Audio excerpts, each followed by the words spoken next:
pinirmahan at notaryadong affidavit ng mga 18 na dating sundalo.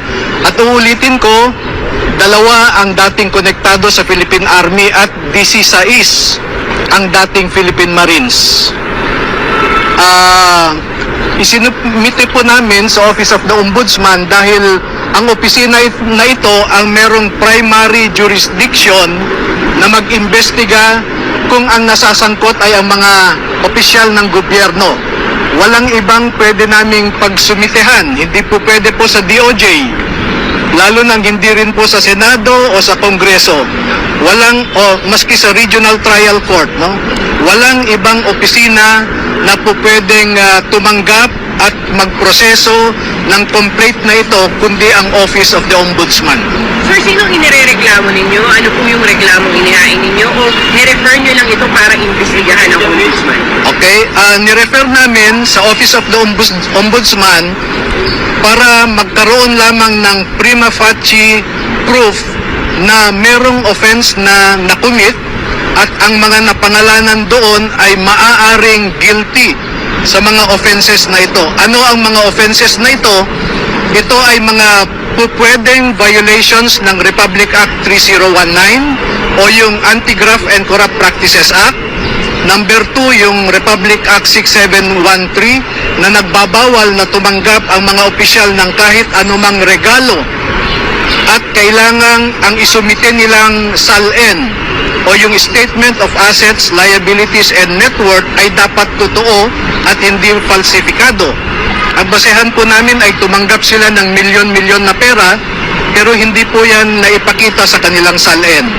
At pag mag-iimbestiga pa ang Ombudsman ay maaaring makita nila na merong malversation at saka bribery. Attorney, mga ilan po yung nakalagay doon sa ni-refer nyo dito na complaint para po dito sa nakalagay dito sa Okay, nakapangalan, bibigyan namin kayo ng kopya ng affidavit, no? In soft copy lang kasi medyo marami, no? Ilan doon ang mga senador parang 7 at ang mga congressmen ay 26, no?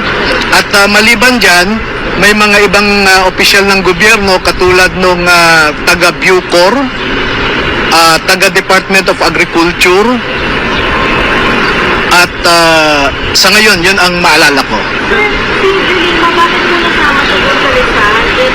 Can you clarify that? Noong ginawa ko kasi itong affidavit para sa kanila, base sa kanilang salaysay, ang nabanggit kasi nila, yan si Congresswoman De Lima, no? Inisa-isa. At I think mga 10 beses na ni-review nila, no? Every week, bumabalik ako sa kanila, binibigyan ko sila ng draft, etc. Ngayon, si Congresswoman Laila De Lima ay nakikita kasi na nakikipagpulong sa Unit Town 8 sa Polo Club Townhouse sa Forbes Park. At yung mga pumirma sa affidavit, sila kasi yung naghahanda ng pera, sila yung nagdadala, sila rin yung nagbabantay, no? At bago ang meeting, dinadala sa loob ng meeting place. At makikita nila na yung bitbit nilang mga bagahe na may pera, paglabas ng mga nagmi-meeting doon, ay bitbit na rin nila ang kaparehong paper bag or maleta man yan.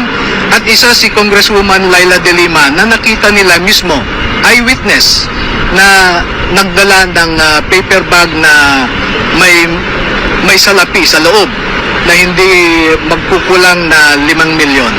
Pero earlier sa mga nababanggit na nasa listahan, tinatawag nila na sinungalingan, hindi totoo, at mayroon pang nagsasabi wala raw kredibilidad itong na mga hawak ninyo na lalabing 8 na to lahat, attorney. Normal po na yan ang sabihin ng mga naaakusahan. Katulad din po noong PDAF scam noon, na ganyan din ang sinasabi ng mga mambabatas natin na pineke ang pirma ko, walang kredibilidad, sina Ben Harloy. Normal po yun na depensa nila. Kaya po minarapat namin na idulog ito sa tamang ahensya ng gobyerno, ang Office of the Ombudsman, dahil ito lamang ang pwedeng magsagawa ng isang investigasyon. Pero nababanggit si Ombudsman dun sa mga, may ganun ba na nababanggit si Ombudsman pagkatapos may Ombudsman pa kayo nagpunta?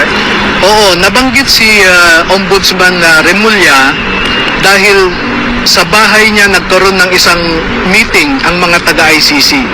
Dahil ang obserbasyon po namin, lahat ng places, lahat ng lugar kung saan nagmi-meeting ang mga ICC investigators ay mga pribadong lugar, no? Wala naman silang pinuntahang public office eh. Kaya sabi ko nga, wala tayong choice eh. Hindi ko naman pwedeng dalhin sa DOJ. Diba? Hindi ko rin pwedeng dalhin sa Senado, sa Kongreso o sa RTC kaagad. Walang ibang ahensya ng gobyerno. So, inirereklamo nyo rin si Ombudsman rin? Well, makikita niya doon na actually nakikipag-usap siya sa ICC. Siya ang alter ego ng presidente at ang official statement ng Malacanang is that the government of the Republic of the Philippines will never cooperate with the ICC. And yet you have a high-ranking official of the government, no less than the Secretary of the Department of Justice, cooperating with the ICC. And we have a maxim in law that what you are prohibited to do directly, you cannot do indirectly.